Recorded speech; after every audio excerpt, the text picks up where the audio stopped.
গ্রামের একটা ছোট্ট বাড়িতে ৮ বছরের মেয়ে জান্নাতুল থাকে। মাদ্রাসা থেকে ফিরে এলে তার মা পড়াশোনা নিয়ে তাকে জিজ্ঞেস করে, আর জান্নাতুল প্রতিদিন মিথ্যা কথা বলে। এই অভ্যাস দিনে দিনে ওর আরো বেড়ে যায়। মা জান্নাতুল, আজ মাদ্রাসায় তুমি কি শিখলে? জানো মা, ওস্তাদজি আমার খুব প্রশংসা করেছে। আমি ক্লাসে প্রতিদিন সবার আগে পড়া শেষ করি, তাই ওস্তাদজি আমাকে সব থেকে বেশি ভালোবাসে। জান্নাতুল তার মাকে আজও মিথ্যা কথা বলেছে। আসলে সে তার ক্লাসে কোনোদিন পড়া ঠিক মতো দিতেই পারে না এবং শাস্তিও পেয়েছে আজ। কিন্তু ওর মা কিছু না বলে ওকে আরো বেশি করে আদর করে। আলহামদুলিল্লাহ, আমার মেয়ে তো পড়াশোনায় খুব ভালো করছে। আমি অনেক খুশি হয়েছি মা। আরে বাহ, মিথ্যা কথা বলা কত সহজ কাজ। ভালোই হলো মা কিছু বুঝতে পারলো না, মাঝখান থেকে শুধু আমি আদর পেয়ে গেলাম। এরপর বিকেলে জান্নাতুল খেলার মাঠে যায়। সেখানে বন্ধুদের সঙ্গে খেলতে গিয়ে আবারও মিথ্যা কথা বলে।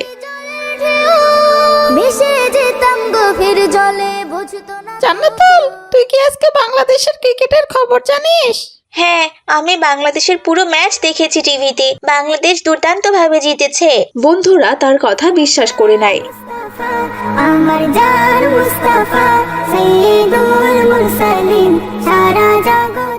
কিন্তু পরে তারা সত্যিটা জানতে পারে, আর মিলির সাথে দেখা হলে জান্নাতুলকে এক ধমক দেয়।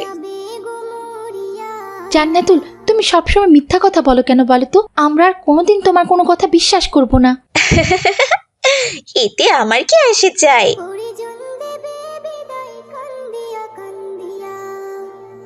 কয়েকদিন পর মাদ্রাসায় ওস্তাদজি একটি হাদিস শেখান। তিনি বলেন, রাসূল সাল্লাল্লাহু আলাইহি সাল্লাম বলেছেন, তোমরা অবশ্যই মিথ্যা কথা বলা থেকে বিরত থাকো, কেননা মিথ্যা মানুষকে পাপের দিকে নিয়ে যায়, আর পাপ মানুষকে নিয়ে যায় জাহান্নামের দিকে। ওস্তাদজির কথা সব ছাত্রছাত্রী গভীর মনোযোগ দিয়ে শুনেছে, কিন্তু জান্নাতুল মনে মনে ভাবে যে এসব কথা তার জন্য গুরুত্বপূর্ণ নয়। এজন্য তার কোনো মন নেই। আনমনে সে এদিক ওদিক তাকাতে থাকে। তারপর তার ওস্তাদজি চলে গেলে মিলি বলে, এই জানো তোমরা, গতকাল আমি এক ভয়ঙ্কর দানব দেখেছি। ও আমাকে ধরতে এসেছিল, কিন্তু আমি চালাক হওয়ায় এক দৌড়ে পালিয়ে গেছি। সত্যি বলছিস জান্নাতুল? তুই এত সাহসী? কেন, তোমাদের বিশ্বাস হচ্ছে না? বিশ্বাস না করলে আমার কোনো কিছুই করার নেই, তবে এটাই সত্যি। এভাবেই সে সবাইকে একটার পর একটা মিথ্যা কথা বলতে থাকে। সবাই তার এমন আজব আজব মিথ্যা কথা শুনে বিরক্ত হয়ে যায় এবং তাদের উস্তাদকে জানিয়ে দেয়।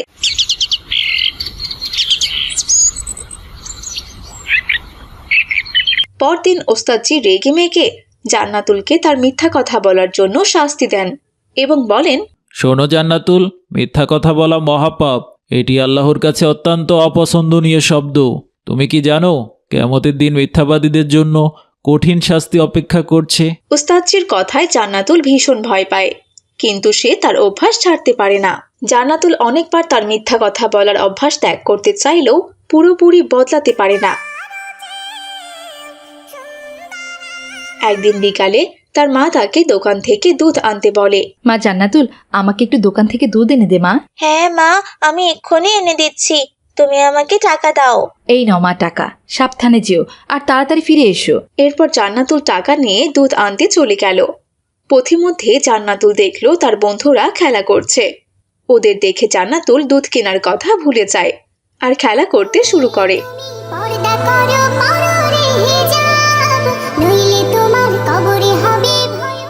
হায় আল্লাহ, এটা আমি কি করেছি? আমার মা তো আমাকে দুধ কিনতে পাঠিয়েছিল, আর আমি তো না নিয়ে এখানে খেলা শুরু করে দিয়েছি। আর আমি দুধ কিনতে না গিয়ে বন্ধুদের সাথে খেলা করতে শুরু করে দিয়েছি। আজকে তো বাড়িতে গেলে আমার মা আমার 12টা বাজিয়ে ছাড়বে। এখন কি করা যায়, কি করা যায়? এই কথা বলে জান্নাতুল ভাবতে লাগলো এখন সে কি করবে। তখনই তার হঠাৎ মনে পড়ে গেল, আরে দূর, আমি এত চিন্তা করছি কেন? মাকে গিয়ে মিথ্যা কথা বলে দিলেই তো হলো। আমি তো আবার মিথ্যা কথা বলাতে 100তে 100।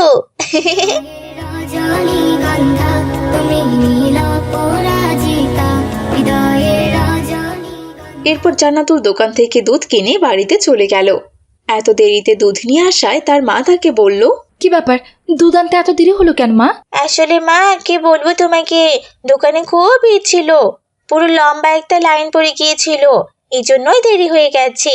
এখানে আমার দোষ কি বলো? কি বলিস মা? এই গ্রামের দোকানে দুধ কিনতে লম্বা লাইন পড়ে যায়? আমি তো এর আগে কখনো দেখিনি। তাহলে মা তুমি কি বলতে চাইছো? আমি তোমাকে মিথ্যা কথা বলছি? তোমার মেয়েকে তুমি বিশ্বাস করো না? না রে মা, আমি সেই কথা বলছি না। আচ্ছা ঠিক আছে মা, দে দুধগুলো দে। এবং দুধ নিয়ে গিয়ে রান্নার প্রস্তুতি শুরু করে। কিন্তু জান্নাতুলের ভাগ্য খারাপ। তুমি থাকবা কতদিন এই মিছে দুনিয়ায়, তুমি কারণ তার মা দুধ ফোটাতে গিয়ে দেখে দুধে পানি মেশানো। এটা দেখে ওর মা তো রেগে মেগে দোকানে গিয়ে অভিযোগ জানায়। কি ব্যাপার দোকানদার ভাই, এই দেখেন তো দুধের কি অবস্থা। 1 কেজি দুধ পুরোই নষ্ট। আপনি কি আজকাল দুধে পানি মেশানো শুরু করেছেন নাকি? কি বলেন ভাবি? জান্নাতুল তো মাত্র আধা কেজি দুধ নিয়ে গিয়েছিল। অতটুকুই দুধ ছিল আমার দোকানে। এখানে দুধ দেখে তো মনে হচ্ছে 1 কেজির বেশি হবে। এত দুধ তো ওকে আমি দেইনি। কি বলছেন দোকানদার ভাই? জান্নাতুল তো সেই বিকাল থেকে আপনার দোকানে লাইন ধরে সন্ধেবেলা দুধ নিয়ে বাড়ি ফিরল, আর আমি তো ওকে 1 কেজি দুধের টাকাই দিয়েছি। লাইন? কি বলেন ভাবি? আমার দোকানে আবার লাইন কোত্থেকে পেলেন? আমি তো সারাদিন কাস্টমার খুঁজেই পাই না ভাবি। দোকানদারের এমন কথা শুনে জান্নাতুলের মা বুঝতে পারে যে জান্নাতুল আবারও তাকে মিথ্যা কথা বলেছে। এরপর সে বাড়ি গিয়ে তার মেয়েকে বলে, কাঁদি না কেন তোমরা বলতে পারো, এতিম হয়ে জান্নাতুল, আমি দোকানদারের কাছে গিয়ে সবকিছু জেনেছি। তুমি কেন মিথ্যা কথা বলছিলে? মা আমি আসলে ভয় পেয়ে গিয়েছিলাম, তুমি রাগ করবে বলে আমি মিথ্যা কথা বলেছি। জান্নাতুল, তুমি কি জানো আল্লাহ মিথ্যাবাদীতে পছন্দ করেন না? তুমি ভয় পেলে মিথ্যে কথা বলবে? আল্লাহর কাছে গিয়ে কি উত্তর দিবে বলো তো? এরপর জান্নাতুল মাথা নিচু করে চুপ থাকে। আর তার মা তাকে একটি গল্প বলে। শোনো মা, রাসূলুল্লাহ সাল্লাল্লাহু আলাইহি সাল্লাম বলেছেন, মুমিনদের মধ্যে সব ধরনের গুণ থাকতে পারে, কিন্তু সে কখনো মিথ্যেবাদী হতে পারে না। আর যে মিথ্যে কথা বলে সে কখনো মুমিন হতে পারে না। আর যে মুমিন হতে পারবে না সে কোনোদিন জান্নাতে প্রবেশ করতে পারবে না। মায়ের এমন কঠিন কঠিন কথা শুনে জান্নাতুল সত্যিকারের অনুশোচনা অনুভব করে। পরের দিন জান্নাতুল তার বাবার একটি কলম নিয়ে, কারণ কলমটি তার খুব পছন্দ হয়েছিল আর তার বাবার কাছেও কলমটি খুবই গুরুত্বপূর্ণ ছিল। আকাশে উড়ে উড়ে যায়, পর্বত চূড়া হয়ে আড়ালে না বাবা, তোমার কলম কোথায়? আমি কি করে জানবো বলো? এবার তার বাবা আরও রেগে যায় এবং কলম খোঁজাখুঁজি করতে শুরু করেন। কিছুক্ষণ পর কলমটি জান্নাতুলের ব্যাগে পাওয়া যায়। তুমি কেন এমনটা বললে জান্নাতুল? আজকাল কি মিথ্যা কথা বলা কি তোমার স্বভাব হয়ে গেছে নাকি? বাবা আমি জানি মিথ্যা কথা বলা মহাপাপ, কিন্তু আমি ভয় পেয়ে গিয়ে বারবার মিথ্যা কথা বলে ফেলি। ভয়? কিসের ভয়? আল্লাহর ভয় যদি তোমার মনে থাকতো তাহলে তুমি জীবনে কখনো মিথ্যা কথা বলতে না। রাসূল সাল্লাল্লাহু আলাইহি ওয়াসাল্লাম বলেছেন, মুমিনরা কখনো মিথ্যা কথা বলে না। কথায় কথায় মিথ্যা কথা বলা এটা মুনাফিকের লক্ষণ, বুঝেছো? এরপর জান্নাতুল অনুশোচনা অনুভব করে, কিন্তু তার মধ্যে কোনো পরিবর্তন আসে না। একদিন জান্নাতুল খেলার সময় গাছ থেকে পড়ে যায় এবং তার হাতে ভীষণ ব্যথা পায়। সে কাঁদতে কাঁদতে বাড়িতে ফিরে আসে। তার মা তাকে জিজ্ঞেস করেন কি হয়েছে, কিন্তু জান্নাতুল আবারও মিথ্যা কথা বলে। কি হয়েছে মা? মা রাহাত আমাকে ধাক্কা দিয়ে ফেলে দিয়েছে, আমি কিচ্ছু করিনি মা। এরপর জান্নাতুলের মা রাগ করে রাহাতের বাড়িতে গিয়ে তার মাকে বলে, কি ভাবি, আপনার ছেলে আমার মেয়েকে গাছ থেকে ফেলে দিয়ে হাতে ব্যথা দিয়েছে কেন? ওর হাতটা তো ভেঙেও যেতে পারতো। কি বলছেন কি ভাবি আপনি? রাহাত তো আজকে খেলতেই যায়নি। তাহলে কি আমার মেয়ে মিথ্যা কথা বলেছে? বলতেও পারে ভাবি, আপনার মেয়ে জান্নাতুল তো কথায় কথায় মিথ্যা কথা বলে, ওর স্বভাবই তো মিথ্যা কথা বলা। এটা নিয়ে জান্নাতুলের মা আর রাহাতের মায়ের মধ্যে তুমুল ঝগড়া লেগে যায়। তখন সেখানে অন্য বাচ্চারা এসে বলে যে জান্নাতুল নিজেই গাছ থেকে পড়ে গিয়েছে, কেউ ওকে ধাক্কা দেয়নি। তারপর জান্নাতুলের মা রাগ করে বাড়িতে চলে আসে আর তার মেয়েকে বলে, জান্নাতুল, তুই কি জীবনেও ভালো হবি না? তোর জন্য আমাকে আর কত অপমানিত হতে হবে বলতো? তুই সবসময় মিথ্যা কথা বলিস। তোর জন্য আমি কারো কাছে গিয়ে মুখ পাই না। এই অভ্যাসটাই তোর জীবনটা নষ্ট করে ফেলবে। কিন্তু জান্নাতুল তার মায়ের কোনো কথারই উত্তর দেয় না। সে চুপচাপ দাঁড়িয়ে কথাগুলো শুনতে থাকে। এরপর রাত হয়ে যায়। রাতে জান্নাতুল দুঃস্বপ্ন দেখে। সে ভয়ে চিৎকার করে ওঠে। তখন তার মা এসে তাকে শান্ত করে। জান্নাতুল, ভয় পেয়েছিস মা? দুঃস্বপ্ন দেখেছিস তাই না মা? হ্যাঁ মা, আমি স্বপ্নে দেখেছি কিয়ামতের দিন আমার মিথ্যার জন্য আমি শাস্তি পাচ্ছিলাম। আল্লাহ আমাকে জাহান্নামে পাঠাচ্ছিলেন জানো। মারে, তোকে আমি আগেই বলেছিলাম, কিন্তু তুই আমার কোনো কথাই শুনিসনি। আল্লাহর কাছে মাফ চারে মা। মিথ্যা কথা বলার শাস্তি অনেক কঠিন। আল্লাহ বলেছেন যে মিথ্যা কথা বলে সে কোনোদিন আমার নিকটবর্তী হতে পারবে না।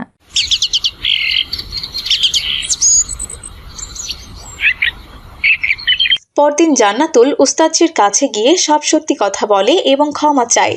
উস্তাদজি তাকে বলে, আল্লাহ তাআলা বলেছেন তোমরা সঠিক কথা বলো এবং সদা ন্যায়ের পথে চলো।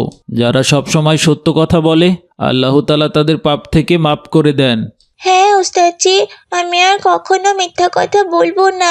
আমি বুঝে গেছি মিথ্যার পরিণাম কি ভয়ঙ্কর হয়। আপনি আমাকে ক্ষমা করে দিন ওস্তাদজি। এরপর জান্নাতুল ধীরে ধীরে তার অভ্যাস বদলাতে শুরু করে। দেখলি তো ছোট্ট বন্ধুরা, মিথ্যা কথা বলা মহাপাপ, আর সত্য কথা বলার মধ্যে আছে শান্তি।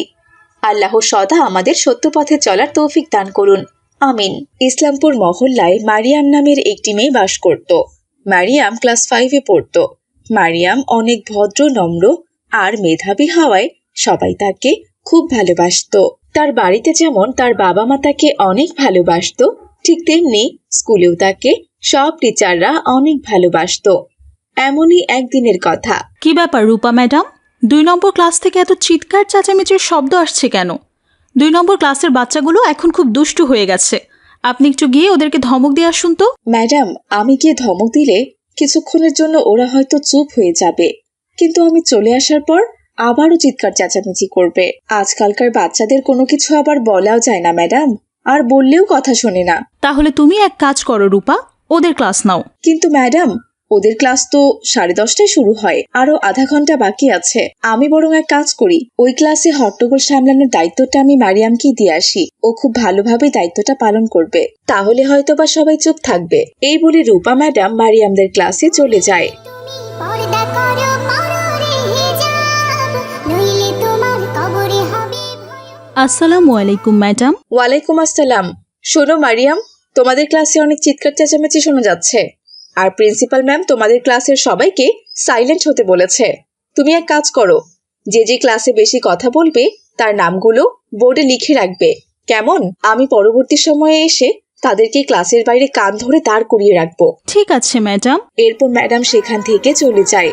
আমার জান মুস্তাফা সাইয়্যিদুল মুরসালিন। আর মারিয়াম বোর্ডের সামনে দাঁড়িয়ে সবার দিকে নজরদারি করতে থাকে। তখন সে দেখে মিলি ক্লাসের সব থেকে বেশি দুষ্টুমি করছে। উফ বাবা, এখনই আমার যে খিদে পেয়ে গেল না। যা টিফিন এনেছি মনে হয় তাতে আমার আজ পেটই ভরবে না। আজ আমার পেট না ভরলে সাইম, আমি কিন্তু তোর টিফিনগুলো চুরি করে খাবো। এসব তো কি বলছিস মিলি? তুই আমার টিফিন চুরি করে খাবি? তুই আমার টিফিন চুরি করে খেলে আমি কি খাবো বলতো? তোমরা দুজন কিন্তু বেশি কথা বলছো। এরপর আর একবার কথা বললে কিন্তু আমি তোমাদের নাম বোর্ডে লিখে রাখবো। ম্যাডাম বারবার করে বলেছে ক্লাসে সাইলেন্ট থাকতে। তোমাদের যদি কথা বলতেই হয় তাহলে আস্তে কথা বলো। ক্লাস ক্যাপ্টেনের দায়িত্ব পেয়ে নিজেকে থানার পুলিশ ভাবতে শুরু করেছে। তোকে কি আমি ভয় পাই নাকি? হ্যাঁ, আমি তোকে একদম ভয় পাই না, বুঝেছিস তো? ঠিক আছে, আমি তাহলে তোমাদের দুজনেরই নাম লিখছি। এ কি মরিয়ম, তুই আমার নাম লিখবি কেন? সব কথা তো মিলি বলেছে। এই মিলি, তুই আমার সাথে আর কথা বলবি না। তোর জন্য এখন আমাকেও শাস্তি পেতে হবে। সব সময় তুই ক্লাসে হট্টগোল করিস। মরিয়ম, দয়া করে তুই আমার নামটা আর লিখিস না রে। তাছাড়া আমি তোর খুব ভালো একজন বন্ধু। তুই বন্ধু হয়ে আমার এত বড় ক্ষতি করতে পারবি বল? আচ্ছা ঠিক আছে সায়েম, আমি তোর নাম লিখবো না, আমি শুধু মিলির নামটাই লিখছি। কেন? তুই শুধু আমার নাম কেন লিখবি রে? সাইমো তো কথা বলেছে, লিখলে দুজনের নামই লিখতে হবে। ওর নাম না লিখলে আমার নামও তুই লিখতে পারবি না। আর যদি তুই আমার নাম লিখেছিস তাহলে আমি ম্যাডামকে বলে দিব যে তুই সাইমের নামটা লিখিস নি। ঠিক তখনই ক্লাসে ম্যাডাম চলে আসে। এবার বলো তো মিলি, কে কে ক্লাসে কথা বলেছে? নামগুলো লিখে রেখেছো তো? আসলে ম্যাডাম, আপনি সবাইকে চুপ থাকতে বলে গিয়েছিলেন বলে কেউ আর কোনো কথা বলেনি, তাই আমি কারো নাম লিখিনি। যাক, তোমরা তাহলে বেশ ভদ্র হয়েছো। তুমি যাও মারিয়াম, সিটে গিয়ে বসো, আমি ক্লাস নেব এখন। ভেসে যেতাম গভীর জলে। বাচ্চারা, সবাই বাংলা বই বের করো। এভাবে রূপা ম্যাডাম সবার ক্লাস নিতে থাকে। তারপর সেদিনের মতো স্কুল ছুটি হয়ে যায়।